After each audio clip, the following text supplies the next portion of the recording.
Hello, hello, and welcome all. Thanks so much for joining us in this creative productivity series. All right, I have a quick question for you. How do you and your teams cut production time? Finalizing copy and imagery, duplicating files, exporting assets, there is so much involved. Let's share productivity tips in the community in the chat bar, so let us know. Guys, I'm your host, Rachel Elner from Adobe, and we are here together live to level up our creative productivity and learn how to cut production time and costs. Who doesn't want that? It's great to see everyone, and thank you again so much for joining us. I see Joe from Belgium, Chelsea from Georgia, Daniel from Portland, Oregon, Sophie from Berlin. It's welcome to you all from all around the world. And Brendan, thanks for the shout out about the gumball machine. I'd love to hand you all gumballs at the end of the show. But first, let me tell you about a problem. The demand for personalized, high quality content is soaring, but manual creation and lengthy processes slow teams down, draining time and resources. We'll learn how generative AI can streamline workflows, accelerate content delivery, and free creative teams to focus on impactful work. On today's Creative Productivity, we will explore smart tactics to expand your brand's reach without added effort. All right, are we ready to jump in? So let's do this. Let's learn how to cut production time and costs with AI-driven workflows. And we're going to meet and learn more about the solution from Ben Vanderberg, Principal Firefly of B2B Enterprise Evangelism. If you have any questions during today's show, just pop them into the On24 question mailbox on the top right-hand side of your screen. And if you're tuning in via LinkedIn Live, you can put your questions into the chat bar. If you want for more information in On24, just check out the resources tab underneath my video in the little book icon, and you can get a deeper dive. Okay, so how have you and your teams been cutting down on production time? Adam says that he uses generative AI for product imagery. Travis just shared that he uses automation through JavaScript. And Katie just told us that her team uses Gen AI mostly for storyboards. Super helpful. Thank you so much for sharing all those good tips. So let's learn about a few more ways to cut production time that can amplify your team's proficiency. Here's our guide, Ben Vanderberg.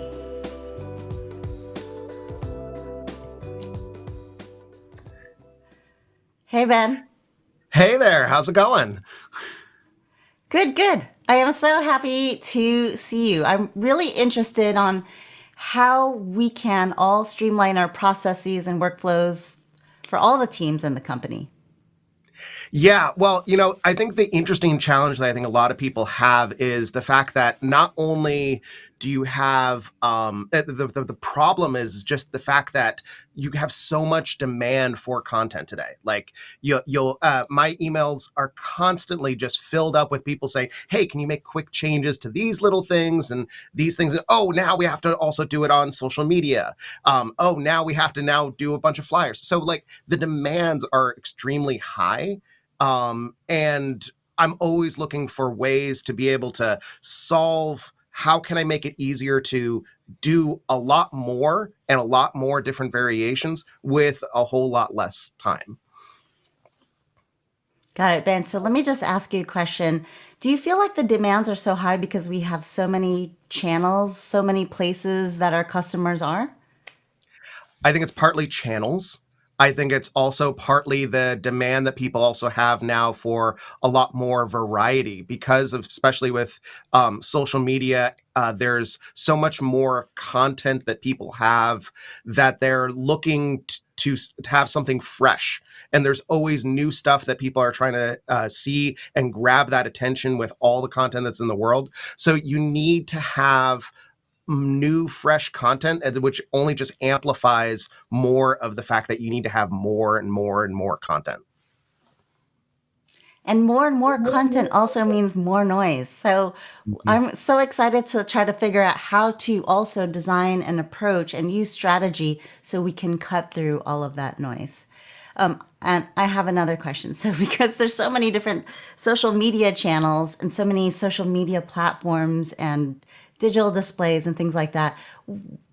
How do we adjust when the sizes keep changing or the specs keep changing? Well, the specs certainly do keep changing, and I think a couple of the ways that people approach it, certainly people approach it with creating things like templates to make it easier to be able to have a starting point that's much faster. But then using things like generative AI, it's also helping streamline some of the things like, oh, well, I need to resize this, which otherwise I might have done a whole bunch of composition inside of Photoshop to, reuse things or have to go find new images, which now we can do a little bit easier to create some of those different variations for those different size and dimensions. So I don't get as much heartburn when someone says, hey, can you do this new dimension? Oh, I'm so glad to hear that. I think that having more tools or having creative tools that help us adapt to the changing channels, the changing specs, will definitely help with definitely your heartburn and also mine because there's so much demand. All right. I'm so glad to hear all about this. I'm so excited to get into the solution. But before we do that, I wanted to just let everyone know in our audience that we've got Adobe Pros on standby in the question mailbox, again, on the top right-hand side of your screen. Just add your inquiries to that mailbox and you'll get an expert answer. Or I'm going to ask this question to this expert, Ben. So let's get started with our walkthrough. Ben, let's take it away.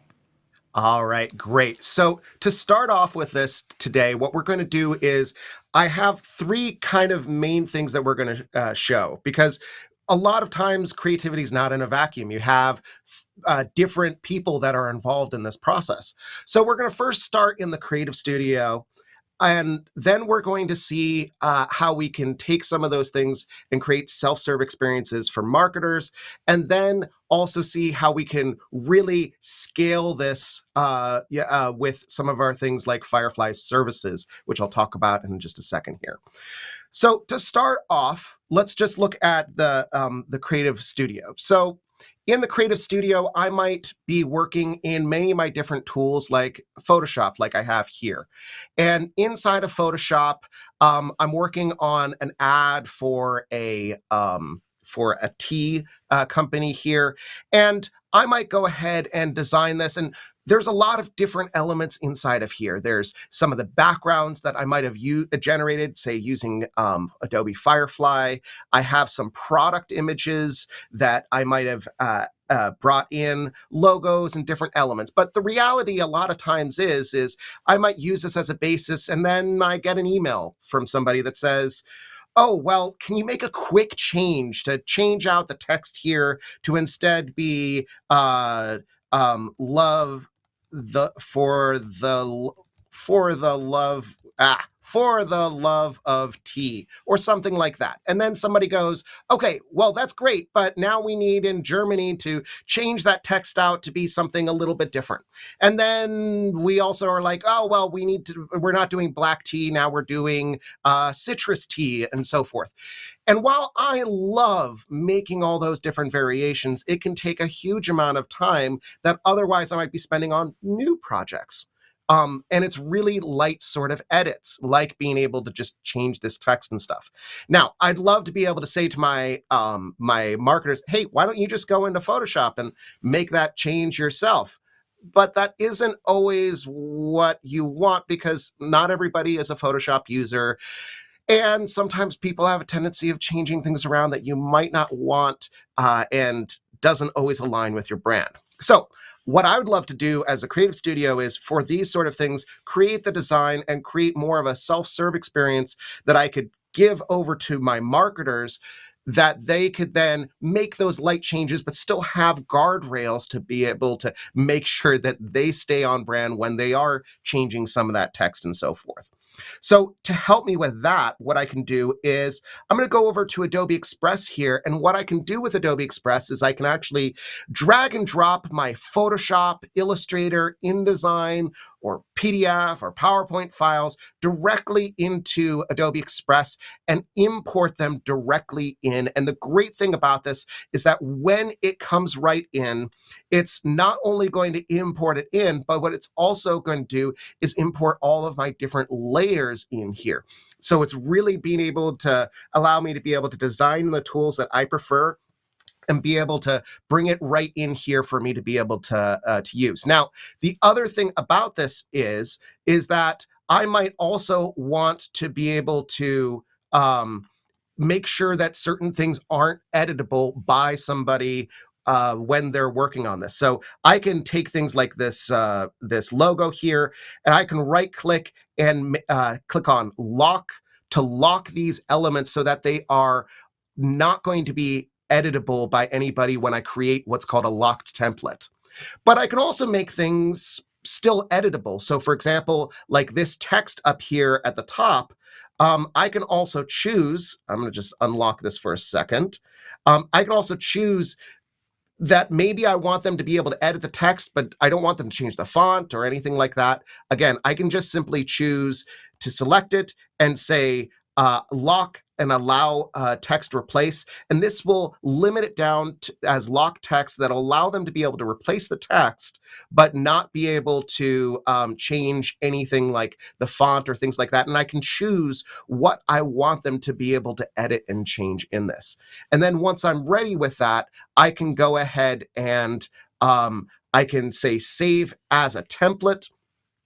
And what this will do is this will allow me to save it to a brand library inside of Adobe Express that I can then choose to also add restrictions to say maybe I only want them to use my Frescopa colors.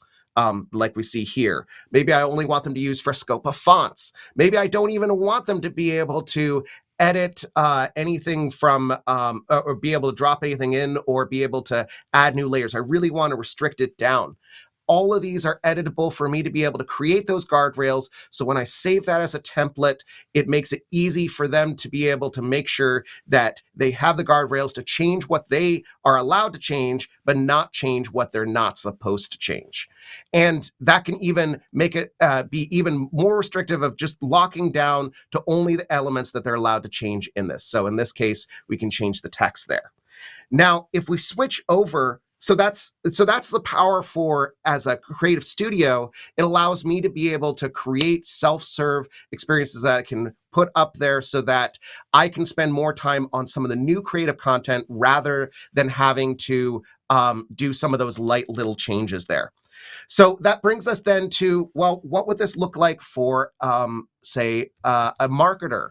So for a marketer here, they could go in and inside of their brands, they would be able to see each of their brands. Oh, sorry, give me one second here. Jump into here. Inside of their brands, they have all of the different logos, all the different fonts, all the different things that can be the guardrails that are, looks like I'm having a little bit of a load issue, that would then create this thing that we're seeing here, where it gives them those guardrails to only change those specific items that they're allowed to change in that. Which makes it a whole lot easier to give those guardrails. But then, for example, they still might need to create different variations, like maybe they want to resize this to new dimensions because, we want to reuse this for something else. Well, I can go in and using resize inside of Express here, just like in Photoshop with Generative Expand, I have the ability to say, choose the dimensions. Maybe I want to use this for YouTube.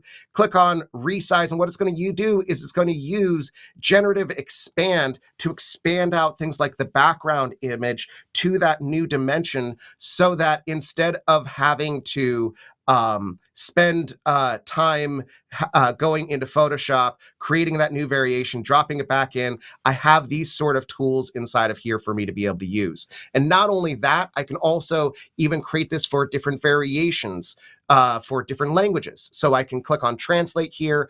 I can then say maybe I want it in German, French, I want it in Italian, Japanese, and so forth. And when I click on translate, it's going to take all the text in there and create it for each of the different variations of languages, which again saves me a huge amount of time on all those different language and variations that I otherwise would be doing manually.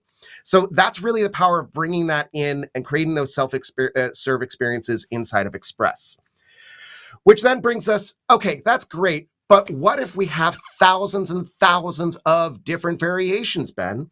What if we have a different campaign that we're doing where we want to incorporate things like maybe all of these different portraits and for this, I would have to prepare each one of those by removing the backgrounds, placing them into my Photoshop template.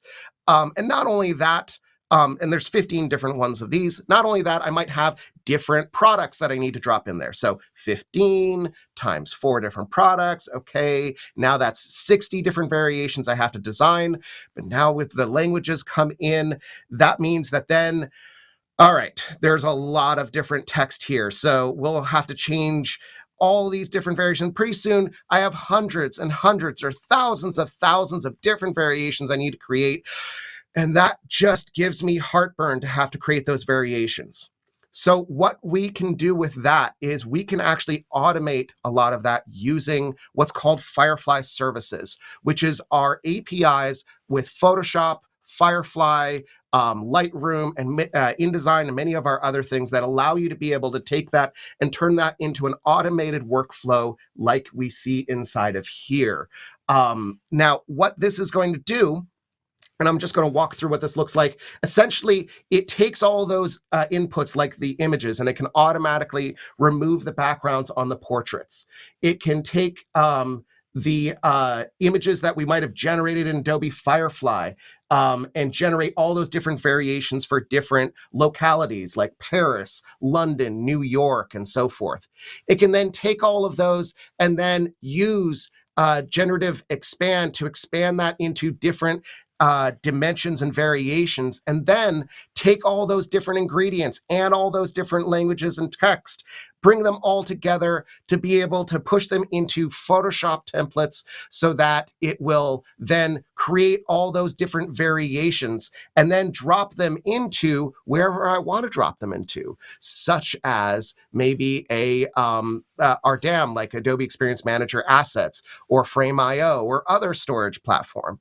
That would, so in that example here, this is then taking those and dropping those directly into Frame.io. And you can see that it's just pumping through each one of those different variations that is dropping into there.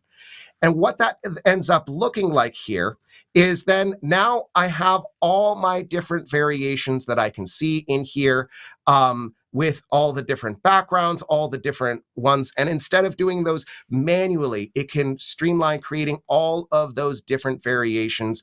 And not only that, creating it as Photoshop files so I can still download it and all those layers are still there for me to be able to create last mile edits. So really what this is it's all about being able to go from making it simple for creatives to create more self-serve templates that you can then empower others like marketing teams to be able to make those light edits, or create superpowers using Firefly Services to automate creating thousands of variations at scale. Super cool stuff. And I'm really excited how this is changing people's workflows. Back to you, Rachel. Oh my God, so much interest from the audience. I've just been watching the chat while you're doing your demo, Ben. Firefly Services is definitely like having a team of helpers automating assets while you're getting coffee. And Keith just wants to say, no more heartburn. All right, guys, if you haven't already, please drop those questions for our Adobe experts into the question mailbox. And of course, Ben will be back with us in just a moment to answer all those questions. For now, let's take the temperature of the room and see how everyone's feeling about what we've just learned. It was so much. In On24, you're going to see a pop-up a poll pop up on your screen. Just give it a click and let us know if you want to learn more about how Firefly Services can help your teams with efficient creative workflows. For our LinkedIn Live pals, unfortunately, there's no poll, but don't feel left out. Register for upcoming shows to get the full interactive experience at adobecreativeteam.work/digital events. All right, during the demo, you guys chimed in with so many amazing comments. Leslie said amazing functionality. Matt said, wow, that's so cool. Keith said, earlier when you're doing this in Express Vent, make the logo bigger. And Katie said, no. Of course, we hear that all the time. All right, guys, thanks so much for contributing to that poll. We appreciate your clicks. All right, let's welcome Ben back to answer all these questions in the chat. We have quite a few from the audience. Hi, Ben. Hey there. I was just thinking gosh. about that comment about the logo. Everyone's a critic of that, but the great thing about that is at least people can give that feedback in things like Frame.io or using comment and review. So that's pretty cool. Yes, I love that. Thank you. All right, so we have a few questions coming in from the audience. Stacy is asking, what are the file formats that can successfully import into Adobe Express with layers and editability? Great question. So you have Photoshop, you have Illustrator, you have PDFs. So actually anything that you create into a PDF, you can have imported into Express, which is awesome. And then you have also PowerPoint files that you can also do. And then, of course, you can import your images like JPEG, PNGs and stuff, but those will obviously be flattened. Great, thank you. Thank you, Stacey, for asking. That's always a great question to ask, so we can all use Adobe Express to get back in and to edit our files. Eileen is wondering, can you tell us about the licensing for marketing teams to use the templates that are created by the creative team?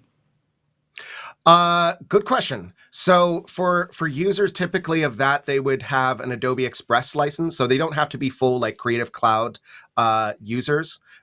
There's Adobe Express licensing that you can then have for those users that when those are published out there, they can utilize those pretty easily. Great. Thank you, Eileen, for asking. Stephen is wondering, when setting up a brand within Adobe Express, can you standardize fonts and brand colors? So you can standardize fonts and brand colors, yes. So if we can actually switch back to my screen for just a second, inside of your brands here, you can actually have all of your different, let me switch over to this here. You have your logos, you have your color palettes that you can have in there, you have your fonts that you can have as part of that, and then your templates as well as your assets. So all of those can be inside of there for you to be able to standardize so that when you do create locked templates, it will reinforce that you are only allowed to use the fonts or the colors that are inside of your brand when you're creating content. Great. Thank you for that show and tell. Stephen, thank you so much for asking. Kelsey is wondering, is there a way to have the lock text expand when you resize the project? Like, will the banner also become responsive? Ooh, good question. Right now, not exactly, but that is some stuff that we are looking at. We do hear those requests from our customers, and we're looking into seeing how we can make that a little bit better. Great. Thank you, Thank you, Kelsey, for asking. Julie was wondering, can Express support print design? Like, is this just for digital art, or are there print capabilities like bleeds and crops for print ads? Ooh, great question. So the answer is yes, you can absolutely use Adobe Express for print. In fact, if we switch over to my screen for just a second, you'll see that up here at the top, you also have things like show margins, you have show bleed.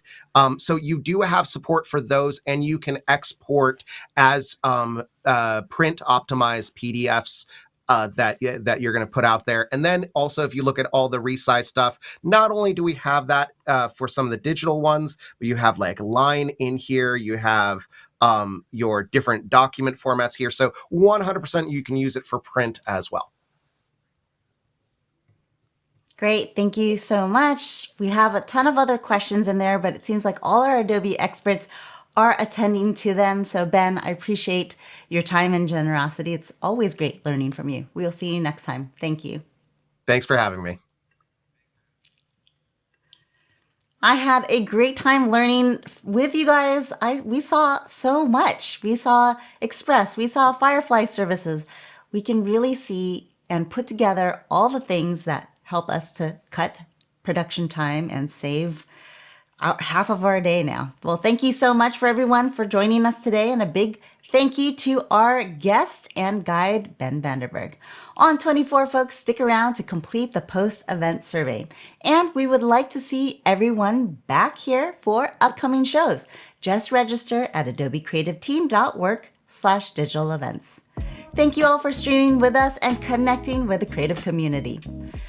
Again, I'm your host, Rachel Elnar, and let's keep working better together. Take care, and I'll see you next time. Bye, guys.